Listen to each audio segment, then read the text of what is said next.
Long time ago, there was a young man named Marco. He lived in a small village surrounded by big mountains. Marco was never at peace. His mind was always busy with too many thoughts, and it made him feel very tired. He felt sad when he thought about his past, and he felt scared when he thought about the future. Because of this storm in his head, he could not be happy. He even forgot how to smile. One day, Marco heard about a wise old man who lived in a quiet village far away in the hills. This old man was once a famous doctor of the mind. He moved to the nature to find silence and peace. Marco walked for many days. Finally, he found the old man sitting by a beautiful river.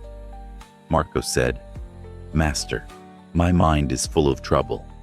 Please show me how to find peace."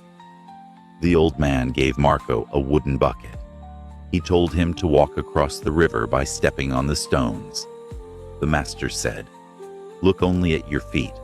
Do not think about anything else. Keep your mind empty."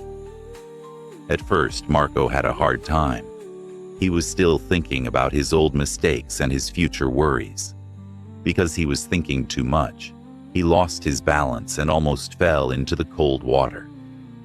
He stopped walking.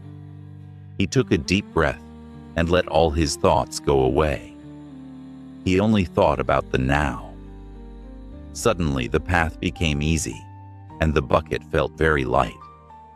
When he reached the other side, the old man said, "Marco, your mind is like that bucket.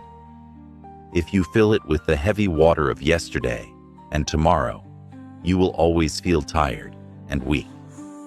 But if you empty your mind and stay in the present moment, you can walk through any storm in life." Marco finally understood.